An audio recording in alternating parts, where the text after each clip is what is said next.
Hello दोस्तों, welcome to Arjun Warrior education channel. आज हम लोग जनरल साइंस का सीरीज सेट नंबर 1 स्टार्ट कर रहे हैं, जो एलपी एग्जाम के लिए अति महत्वपूर्ण होगा। एलपी और टेक्नीशियन एग्जाम के लिए और ग्रुप डी एग्जाम के लिए उसी के बिहाफ पर ये किया गया है। पीएसएससी के लिए भी महत्वपूर्ण होगा। देखिए फर्स्ट क्वेश्चन क्या कर रहा है, निम्नलिखित में से कौन सा पदार्थ के कणों के विषय में गलत है। देखिए पदार्थ के कण बहुत छोटे होते हैं, सही बात है। आगे देखिए पदार्थ के कणों के बीच रिक्त स्थान होते हैं, ये भी होता है, क्योंकि पानी में क्या होता है, पानी में आपका नमक घुल जाता है तो इंटरमोलिकुलर स्पेस होता है, तभी नमक घुलता है। पदार्थ के कण कठोर और स्थिर होते हैं, ये आपका गलत है, हमेशा कठोर और स्थिर नहीं होता। पदार्थ के कण एक दूसरे को आकर्षित करते हैं, ये भी आपका सही है। तो गलत कौन है, 3 नंबर, ठीक है। अब देखिए जब हम बात करते हैं पानी में सियाही को डालते हैं तो उस पानी में का तंत्रता को बढ़ाने के लिए तो विलियम का कण बहुत छोटे हो जाते हैं, ठीक है। अब है चीनी एस्टर डालेंगे तो फिर उसमें क्या होगा, आयतन में वृद्धि नहीं होगी, लेकिन चीनी उसमें घुल जाएगा, ठीक है। इसके बाद आयतन में जब भी शक्कर को मिलाएंगे पानी में तो आयतन में कोई परिवर्तन नहीं होगा, क्योंकि पानी के कणों के बीच क्या होता है, रिक्त स्थान होते हैं, ठीक है। पानी के कण कसकर बंधे नहीं होते हैं, कुछ ढीले होते हैं जिनके बीच रिक्त स्थान होते हैं, यही सब बात है। आगे देखिए, अब देखिए एक ही पदार्थ के कणों के बीच क्या आकर्षण बल होता है, उसे ससंजक बल बोलते हैं। क्या कोहेसिव फोर्स, ससंजक बल बोलते हैं। कोई दिक्कत, आकर्षण बल ठोस पदार्थ के कणों में अधिकतम होता है, गैसीय पदार्थों में न्यूनतम होता है। यहीं तक ये भी आया था, इसको हमने डील कर दिया। आगे क्या कह रहा है, किसके कारण समय के साथ नेप्थलीन की गोली गायब हो जाती है। तो नेप्थलीन की गोली गायब होती है ऊर्ध्वपातन के कारण, उत्पादन के कारण। उत्पादन से क्या होता है, सब्लिमेशन बोलते हैं। डायरेक्ट क्या होता है, सॉलिड जो होता है डायरेक्ट किस में बदलता है, आपका गैस में बदलता है। डायरेक्ट किस में बदलता है, गैस में बदलता है, ठीक है। अब देखिए वाष्पीकरण वह प्रक्रिया है जिसके द्वारा पानी एक तरल से गैस में बदलता है। वाष्पीकरण वेपोराइजेशन में क्या होता है, वाटर जो होता है डायरेक्ट किस में बदलता है, गैस में। आसवन विधि में क्वथनांकों के आधार पर मिश्रण के घटकों को अलग करने की प्रक्रिया है। वाष्पन के प्रयोग के उदाहरण शामिल है अल्कोहल विलयन की शुद्धि, कच्चे तेल का शोधन, ठीक है। हवा से द्रवभूति गैस को बनना, ये वाष्पन का क्रिया है, ठीक है। क्रिस्टलीकरण, क्रिस्टलीकरण वह प्रक्रिया है जिसके द्वारा ठोस रूपों जहां परमाणु या अणुओं को क्रिस्टल रूप संरचना से अत्यधिक मात्रा में व्यवस्थित किया जाता है, उसे क्रिस्टलीकरण कहते हैं, ठीक है।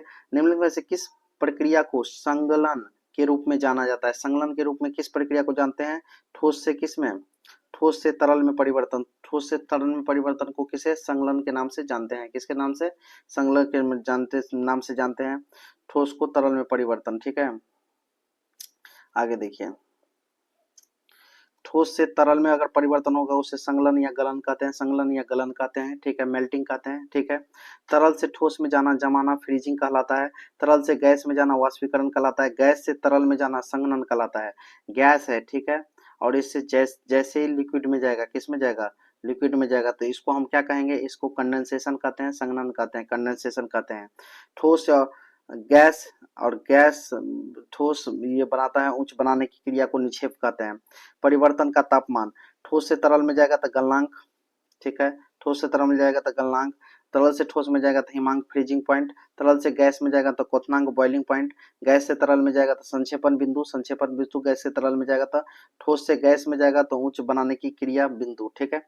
ऊर्ध्वपातन क्या है, ये पूछा आपसे जी, ऊर्ध्वपातन क्या है। तो ऊर्ध्वपातन है किसी पदार्थ को ठोस से सीधे गैस में जाना में परिवर्तन क्या कहलाता है, ऊर्ध्वपातन कहलाता है। ऊर्ध्वपातन ऐसा प्रक्रिया है जो ठोस से डायरेक्ट किस में जाता है, सीधे गैस, ठोस द्रव में बदले बिना सीधे वाष्प में बदल जाता है, गैस में बदल जाता है, उसे क्या कहते हैं, उत्पादन। जैसे कपूर का जलना, कैम्फोर का जलना, नेपथलीन को ये सब बदलता है, तो ये सब क्या किस क्रिया द्वारा, ये ऊर्ध्वपातन सब्लिमेशन द्वारा। इस प्रक्रिया में बर्फ या बर्फ बिना पानी में बने सीधे जलवाष्प में बदल जाता है। निक्षेपण, निक्षेपण क्या है, यह गैस को ठोस में बदलने की प्रक्रिया, निक्षेपण गैस को ठोस में बदलने की प्रक्रिया है। वाष्पीकरण यह द्रव को गैस में बदलने की प्रक्रिया है। और संलयन यह एक ठोस द्रव में बदलने की प्रक्रिया है। संघनन या गैस को द्रव में बदलने की प्रक्रिया है। कह रहा है कि दो अलग अलग पदार्थों के कणों के को परस्पर मिलना क्या कहलाता है, दो अलग अलग पदार्थों, अलग अलग प्रकार के पदार्थों के कणों को परस्पर मिलना क्या कहलाता है, तो ये कहलाता है आपका विसरण। दो अलग अलग पदार्थों के परस्पर मिलना क्या कहलाता है, विसरण। विसरण दो अलग अलग प्रकार के पदार्थों को कणों को आपस में मिलना विसरण कहलाता है। विसरण वह प्रक्रिया है जिसमें पदार्थ के कण अपने आप ही आपस में मिल जाते हैं, ऐसा रिक्त कणों में प्रवेश करना। विषम पदार्थ कणों की गतिज गुणों का एक परिणाम है। कण समान रूप से वितरित होने तक मिलते रहेंगे। समान तापमान और दाब में ठोस से तरल पदार्थ में बदलने की आवश्यक प्रति इकाई द्रव्यमान ऊष्मा क्या कहलाती है? तो ये कहलाती है आपका दर्पण की गुप्त ऊष्मा। दर्पण की गुप्त ऊष्मा, ठीक है। दर्पण की गुप्त ऊष्मा समान ताप और दाब में ठोस से तरल पदार्थ में बदलने की आवश्यक प्रति इकाई द्रव्यमान ऊष्मा है।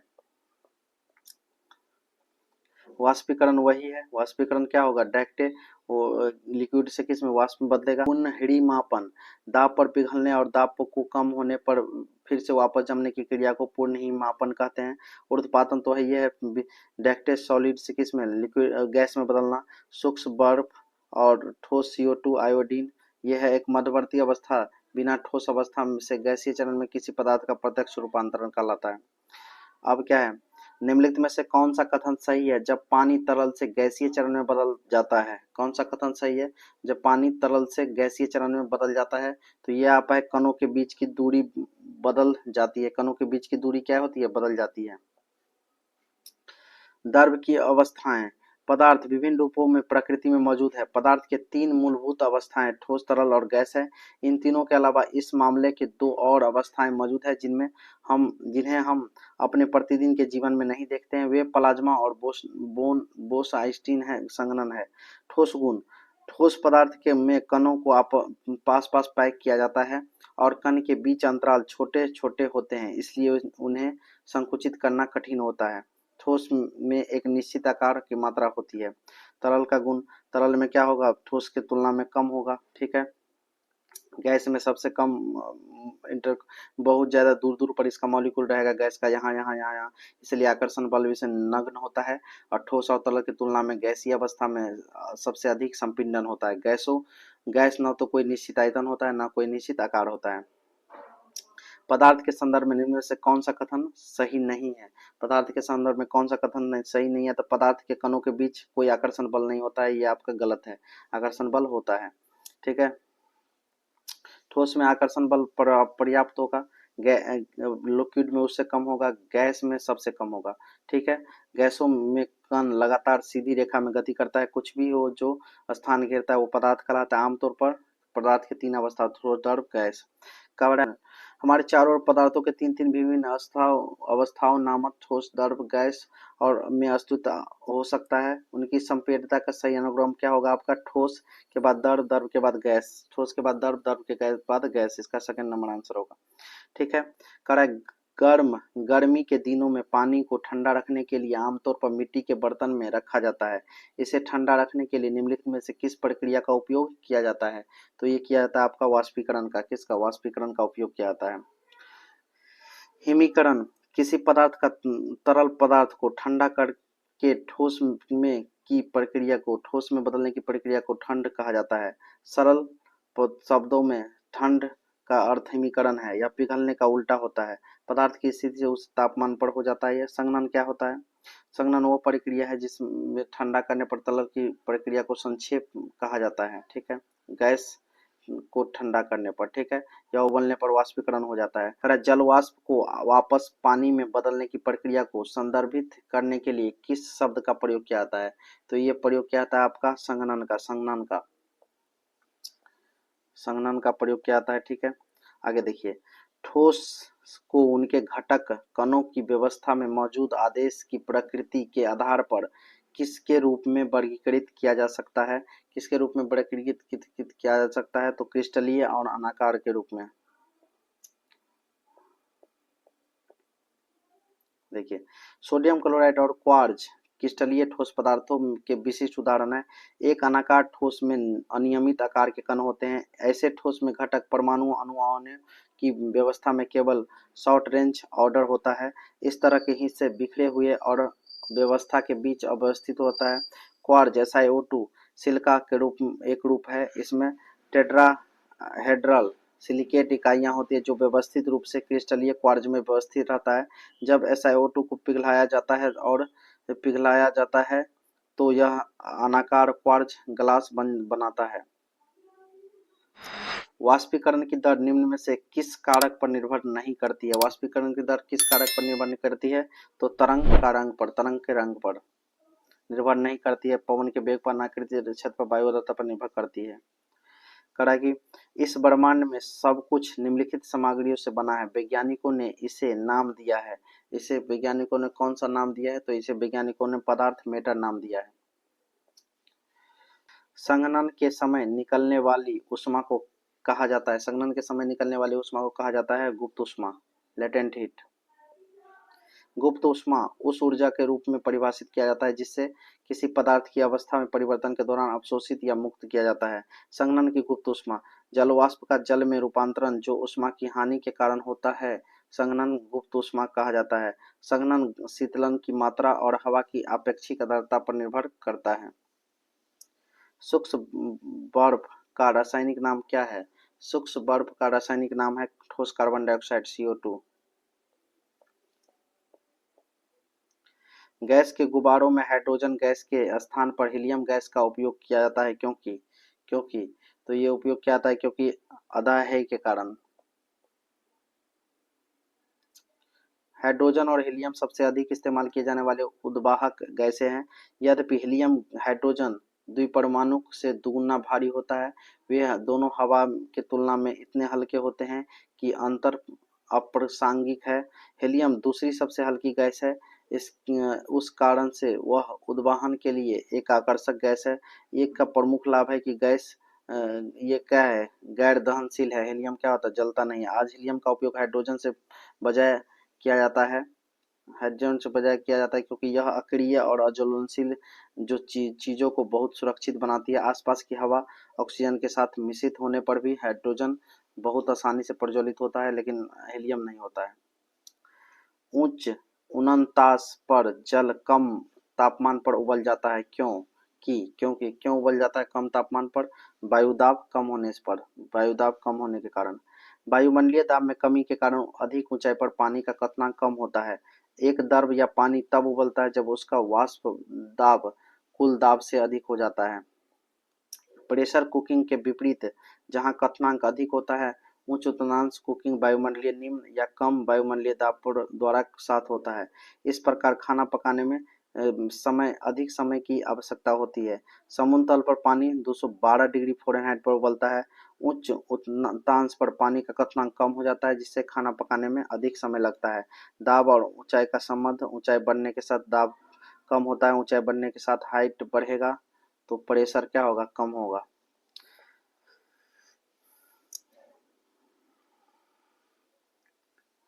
गैसों को तरलीकृत किया जा सकता है, गैसों को तरलीकृत किया जा सकता है दबाव को लागू और तापमान को कम करके, दबाव को लागू और तापमान को कम करके। दबाव को लागू और तापमान को कम करके गैसों को तरलीकृत किया जा सकता है। गैस का द्रवीकरण तब होता है जब आकर्षण की अंतर आणविक शक्तियां इस हद तक बढ़ जाती है कि वे तरल अणुओं को एक साथ मिलकर एक तरल अवस्था बनाती है। एक वस्तु के तरल अवस्था से गैसीय अवस्था में परिवर्तन को किस रूप में जानते हैं? तरल अवस्था से गैसीय अवस्था में परिवर्तन को किस रूप से जानते हैं? वाष्पीकरण। वाष्पीकरण तरल से गैसीय में बनना है, दो प्रकार का होता है, भाप बनना और उबलना। अम्लीयकरण पीएच स्तर को कम करने की प्रक्रिया अम्लीकरण कहा जाता है। महासागर का अम्लीकरण मुख्य रूप से कार्बन डाइऑक्साइड गैस के महासागर में घुलने के कारण होता है। द्रवीकरण द्रवीकरण ठोस या गैस के को तरल में बदलने की क्रिया कहा जाता है। ठोसीकरण ठोस एक तरल को ठोस में रूपांतर की प्रक्रिया है। एक या एक एक यौगिक दो या दो से अधिक तत्वों से बना पदार्थ है जो रासायनिक रूप से संयोजित होते हैं। यौगिक जब दो या दो से अधिक तत्व एक निश्चित अनुपात में रासायनिक रूप में मिलाया जाता है तो उसे यौगिक कहते हैं। ठीक है, तत्व वे कोई भी यौगिक जिसे समान रासायनिक प्रक्रिया द्वारा सरल रसायनों विघटन नहीं किया जा सकता है उसे रासायनिक तत्व कहते हैं। तत्व जिन रचनात्मक इकाइयों से बने होते हैं उन्हें तत्व कहते हैं। पदार्थ जिन रचनात्मक इकाइयों से बने होते हैं उसे तत्व कहते हैं। निम्नलिखित प्रक्रियाओं में से कौन सा भौतिक परिवर्तन का उदाहरण नहीं है? तो ये आपका है प्रकाश संश्लेषण, भौतिक परिवर्तन नहीं होता है। केमिकल ये केमिकल रिएक्शन होता है ये।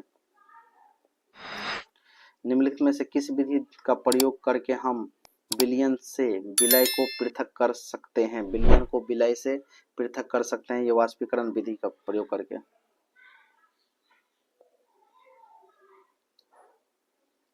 एक विलयन में 50 ग्राम चीनी और को 350 ग्राम जल में घोला जाता है। द्रव्यमान द्वारा प्रतिशत के रूप में विलयन की सांद्रता कितनी होगी? तो 50 बाय 350 गुने प्लस प्लस प्लस 50 कितना हो जाएगा?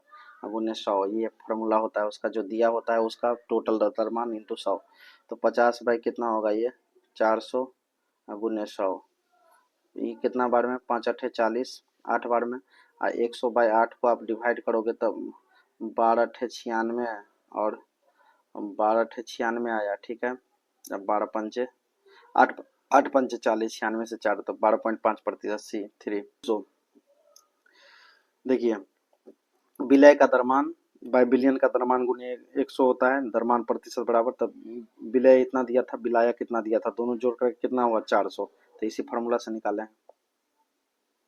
निम्न में से कौन सा रासायनिक परिवर्तन नहीं है? रासायनिक परिवर्तन नहीं है तो लोहे का पायन और लोहे का गलन ये रासायनिक परिवर्तन नहीं है, तो यह और लोहे में जंग लगना रासायनिक परिवर्तन है। कोलाइड में कण का आकार की परास रेंज किसके बीच होता है? कोलाइड में तो ये होता है 10⁻⁹ से 10⁻⁻6 मीटर, 10⁻⁹ से 10⁻⁻6 मीटर। कोलाइड यह छोटे कण का एक विषमांगी मिश्रण है जो पूरे बिलियन में बिखरा हुआ है, जैसे दूध, रक्त, साबुन आदि। कोलाइड के कण का आकार 10⁻⁹ से 10⁻�6 मीटर तक होता है। कोलाइड एक विषमांगी मिश्रण है जिसमें एक पदार्थ दूसरे पदार्थ में अति सूक्ष्म कणों के रूप में परिक्षेपित प्रावस्था होता है, जिसे परिक्षेपण माध्यम कहते हैं। परिक्षेपित प्रावस्था और परिक्षेपण माध्यम के बीच अन्योन्यायिक क्रिया की प्रकृति के आधार पर कोलाइड को द्रव-रागी कोलाइड और द्रव-विरागी कोलाइड में वर्गीकृत किया जाता है। वह प्रक्रिया जिसके द्वारा कोलाइडी कणों को बड़े आकार के कणों में उत्तेजित करते हैं वे अपेक्षित हो सके स्कंदन कहलाती है। निम्नलिखित में से कौन सा यौगिक है? कौन सा यौगिक है? तो यह है लवण। लवण एक क्या है? यौगिक है। जल को सार्वत्रिक विलय के रूप में जाना जाता है क्योंकि जल को सार्वत्रिक विलय के रूप में जाना जाता है क्योंकि जल बहुत से पदार्थों को विलीन कर सकता है। उस तत्व की पहचान करें जो उपधातु नहीं है। उपधातु नहीं है तो देखिए जेनॉन उपधातु नहीं है, पोलेनियम, टुरिलियम और जर्मेनियम उपधातु है। निलंबन के बारे में निम्न में से कौन सा कथन सही है? निलंबन के बारे में कौन सा कथन सही है?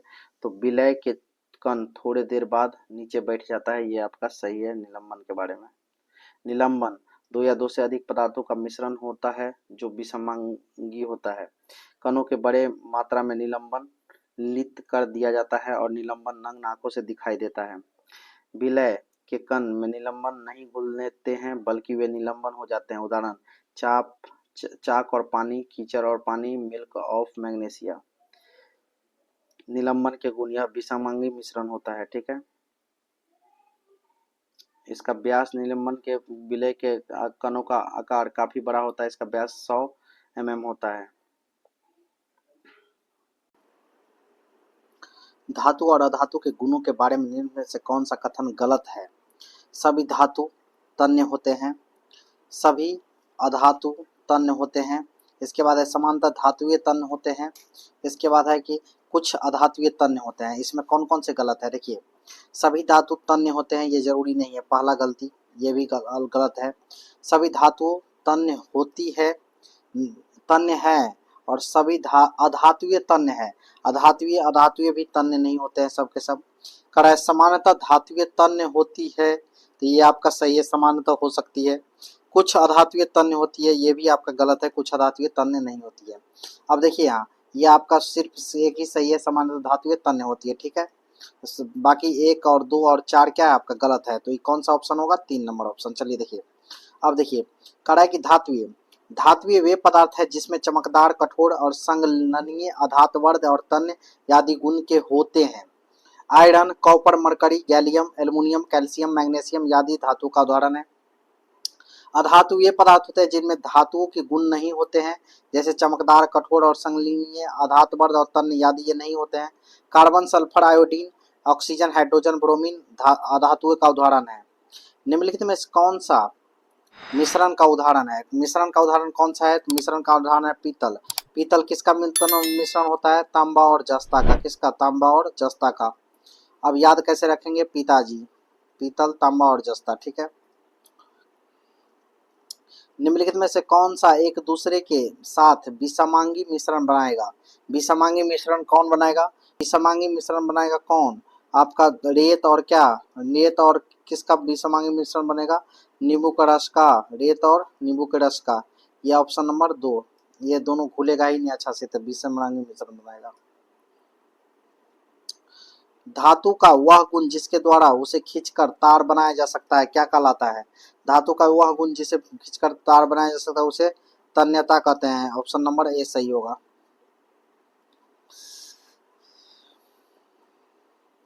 अधात वर्णीयता। अधात वर्णीयता धातु का एक भौतिक गुण है जो बिना टूटे हथौड़े से पीटने, दबाने या पतली चादरों से में समेटने की उनकी क्षमता को परिभाषित करता है। दूसरे शब्दों में यह एक धातु का गुण है जो संपीड़न के तहत विकृत हो जाता है और एक नया आकार ले लेती है।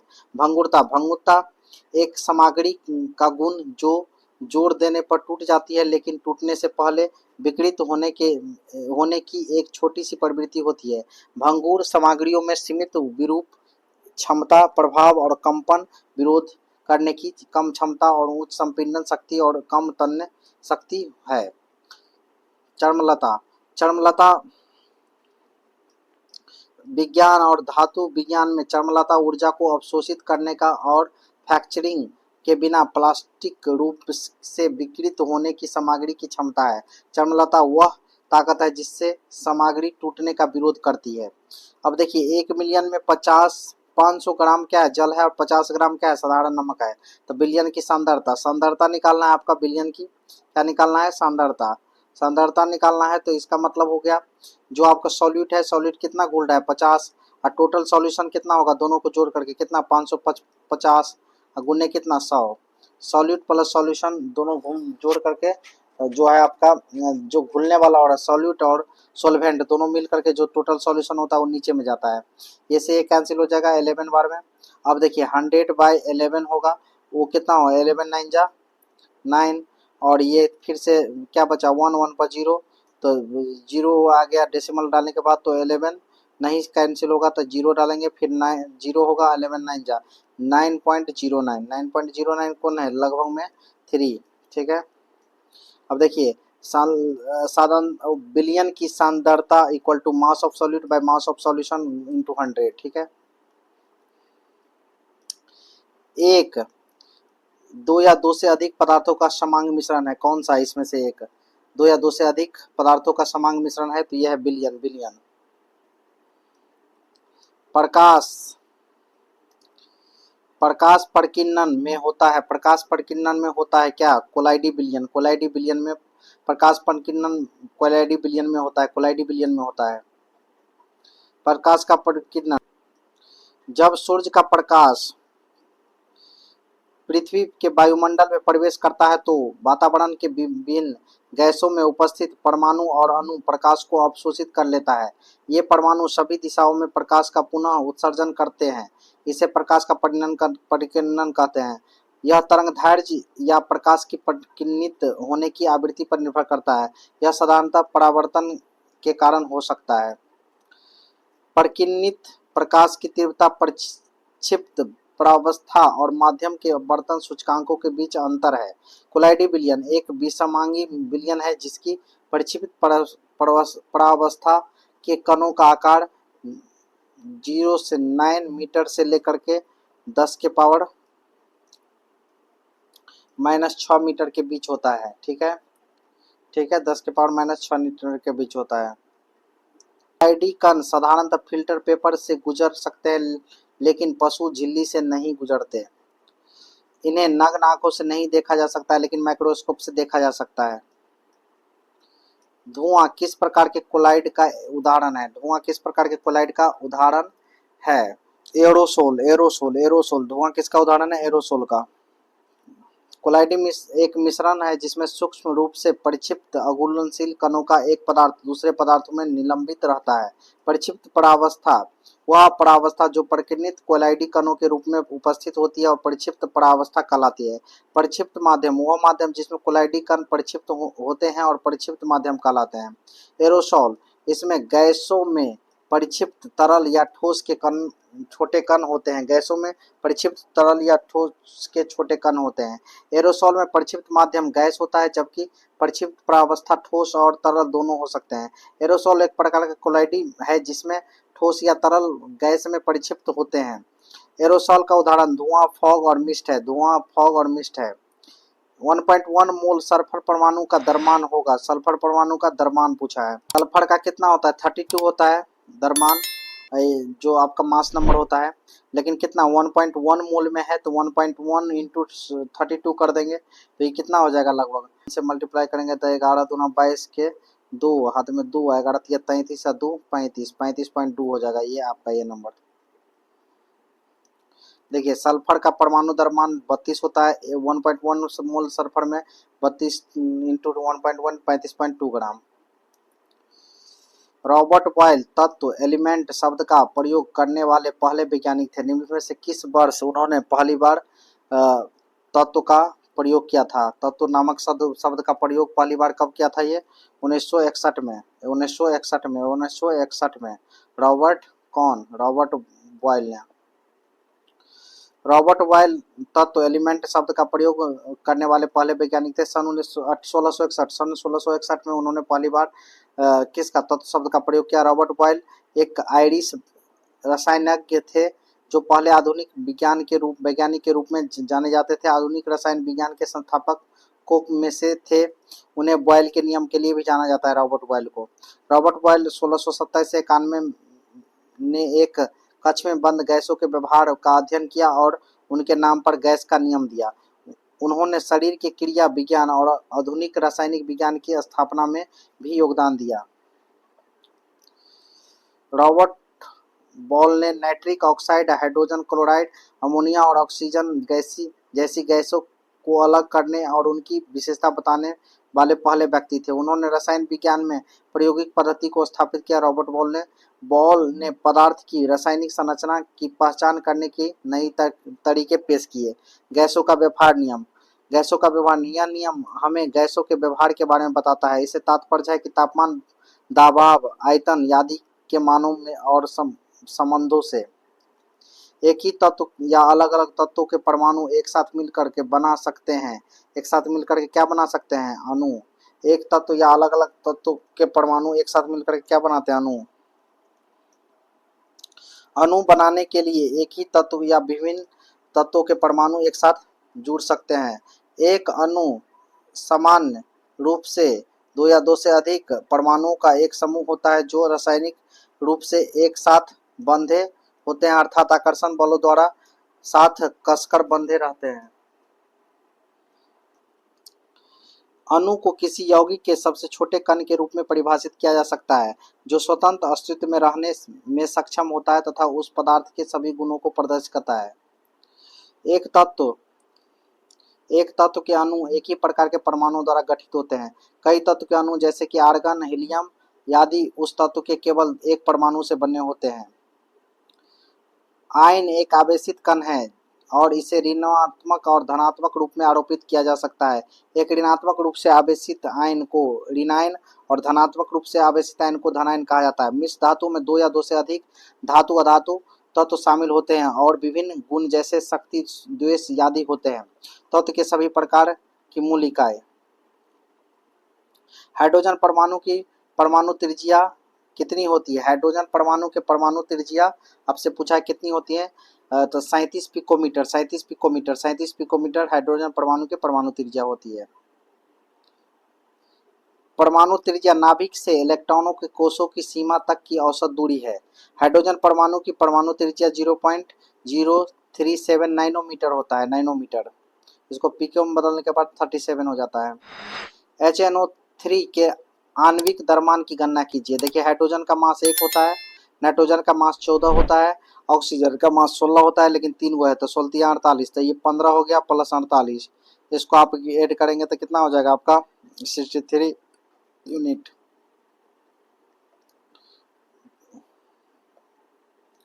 परमाणु मुख्य रूप से किससे के बने होते हैं? परमाणु मुख्य रूप से किसके बने होते हैं? तो प्रोटॉन, इलेक्ट्रॉन, न्यूट्रॉन के।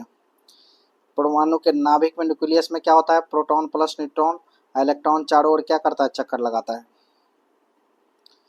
किसी भी तत्व की सबसे छोटी इकाई जिसमें तत्व के सभी रासायनिक गुण मौजूद होते हैं परमाणु कहलाता है। परमाणु 3 सबसे छोटे कण इलेक्ट्रॉन, प्रोटॉन, न्यूट्रॉन से बने होते हैं। प्रोटॉन और न्यूट्रॉन परमाणु के नाभिक में, इलेक्ट्रॉन नाभिक के चारों ओर घूमते हैं। इलेक्ट्रॉन ऋणावेशित होता है, प्रोटॉन धनात्मक होता है, न्यूट्रॉन क्या होता है? आवेशलेस होता है, मतलब इसमें उदासीन होता है। इसलिए परमाणु मुख्य रूप से प्रोटॉन, इलेक्ट्रॉन, न्यूट्रॉन से बने होते हैं। डाल्टन परमाणु सिद्धांत के बारे में तत्व पर विचार कीजिए। परमाणु विभाज्य कण नहीं है, कण होते हैं नहीं, इसका विभाजन होगा ही नहीं क्योंकि सबसे छोटे हैं तो विभाजन नहीं होगा। अब किसी भी दिए गए कंपाउंड में परमाणु के सापेक्ष संख्या और प्रकार स्थिर होते हैं, ये आपका सही है। किसी भी दिए गए कंपाउंड में परमाणु के सापेक्ष संख्या और प्रकार स्थिर होते हैं, केवल 2 सही है। डाल्टन के परमाणु सिद्धांत ने द्रव्यमान के संरक्षण के नियम और निश्चित अनुपात के नियम के लिए स्पष्टीकरण प्रदान किया। द्रव्यमान संरक्षण का नियम द्रव्यमान रासायनिक प्रतिक्रियाओं में न तो बनाया जा सकता है न तो नष्ट किया जा सकता है। निश्चित अनुपात का नियम प्रत्येक रासायनिक यौगिक में उसके घटक तत्वों के स्थिर और नियत अनुपात द्रव्यमान होते हैं। डाल्टन के परमाणु सिद्धांत के अनुसार सभी पदार्थ परमाणु के नामक छोटे कणों से बने होते हैं। इस सिद्धांत को संकेत के अनुसार हो सकते हैं। सभी पदार्थ परमाणु नामक बहुत छोटे कणों से बने होते हैं जो रासायनिक प्रतिक्रियाओं में भाग लेते हैं। Al2 SO4 का होल 3, इसका इस यौगिक का नाम बताइए। तो इस यौगिक का नाम है क्या? Aluminium sulphate. SO4 से सल्फेट होता है एल्युमिनियम सल्फेट। एल्युमिनियम सल्फेट, इसका रासायनिक सूत्र Al2SO4 का होल 3। ठीक है, यह पानी में घुलनशील होता है। यह एक व्यापक रूप से प्रयुक्त एल्युमिनियम कोगुलांट है। इसका उपयोग पेयजल और अपशिष्ट जल उपचार संयंत्रों की शुद्धि के लिए एक रासायनिक पदार्थ के रूप में किया जाता है। एल्युमिनियम सल्फाइड, एल्युमिनियम सल्फाइड, इसका सूत्र क्या होता है? Al2SO3। ये एल्युमिनियम सल्फाइड का सूत्र होता है एल्युमिनियम सल्फाइड। इसका आणविक सूत्र होता है Al2S3। ठीक है, अब करें कि इसका उपयोग हाइड्रोजन सल्फाइड के उत्पादन के लिए किया जाता है। पदार्थ के एक अणु में सभी परमाणुओं के परमाणु द्रव्यमान का योग आणविक द्रव्यमान कहलाता है। पदार्थ के एक अणु में सभी परमाणु के परमाणु द्रव्यमान का योग आणविक द्रव्यमान कहलाता है। पदार्थ के एक अणु में सभी परमाणुओं के परमाणु द्रव्यमान का योग आणविक द्रव्यमान होते हैं। इसकी गणना पदार्थ के आणविक सूत्र बनाने वाले परमाणुओं के द्रव्यमान को जोड़कर की जाती है। उदाहरण के लिए पानी का आणविक सूत्र H2O है, जिसमें हाइड्रोजन के 2 परमाणु और ऑक्सीजन के 1 परमाणु है। अणु का निर्माण करने वाला परमाणुओं की संख्या को क्या कहा जाता है? अणु का निर्माण करने वाला परमाणुओं की संख्या को क्या कहा जाता है? तो ये कहा जाता है आपका परमाणु संख्या। परमाणु संख्या समस्थानिक वे परमाणु जिसके परमाणु की संख्या समान हो और द्रव्यमान संख्या भिन्न होता है किसी तत्व के, तो वो क्या कहलाता है? समस्थानिक कहलाता है। परमाणु द्रव्यमान, एक परमाणु और एक अणु के द्रव्यमान को परमाणु द्रव्यमान के रूप में जाना जाता है। परमाणु संख्या, एक परमाणु में प्रोटॉनों की संख्या, नंबर ऑफ प्रोटॉन क्या होता है? परमाणु संख्या। परमाणु की त्रिज्या को किसमें मापा जाता है? परमाणु की त्रिज्या को किसमें मापा जाता है? तो ये नैनोमीटर में। नैनोमीटर में परमाणु की त्रिज्या नैनोमीटर में 10⁻⁹ मीटर में मापा जाता है। परमाणु को नाभिक में इसकी सबसे बाहरी कक्षा की सबसे कम दूरी के रूप में परिभाषित किया जाता है। इसमें एंगस्ट्रॉम में A⁻0 में भी मापा जाता है। परमाणु की त्रिज्या बाएं से दाएं घट जाती है। परमाणु का त्रिज्या होता है, अगर लेफ्ट से राइट जाएंगे तो आपका क्या होगा? घटेगा। जबकि आवर्त सारणी में आवर्त में ऊपर से नीचे जाने पर क्या होगा? बढ़ेगा। ऊपर से नीचे जाने पर परमाणु त्रिज्या बढ़ता है, लेफ्ट से राइट जाने पर परमाणु त्रिज्या घटता है। परमाणु त्रिज्या एक्सरे और किसी अन्य स्पेक्ट्रोस्कोपी तरीकों में किया जाता है। एकल परमाणु अणु का एक उदाहरण है, एकल परमाणु अणु का एक उदाहरण है argon. Argon argon argon argon एकल परमाणु अणु का एक उदाहरण है। इस निष्क्रिय गैस वाले पहले ज्ञात यौगिक के रासायनिक अतः तो आर्गन हमेशा एकाकी रहा है। यह अक्रिय गैसों में से एक है जो सामान्य रूप से एकल परमाणु के रूप में मौजूद होते हैं। अक्रिय गैस भी कहा जाता है। उनके पास पूर्ण बाहरी इलेक्ट्रॉन गोले होते हैं और माना जाता है कि वे अन्य तत्व और यौगिक के साथ अभिक्रिया नहीं करते हैं। अक्रिय गैस भी कहा जाता है किसको, ठीक है। उनके पास पूर्ण बाहरी इलेक्ट्रॉन गोले होते हैं और माना जाता है कि वे अन्य तत्व यौगिक के साथ भी अभिक्रिया नहीं करते हैं। एकल परमाणु आर्गन जो है। थैंक यू फॉर वाचिंग दोस्तों। अगर आपको ये वीडियो पसंद आया हो तो लाइक कीजिए और ऐसे ही वीडियो के लिए हमारे चैनल को सब्सक्राइब कीजिए। Thank you for watching.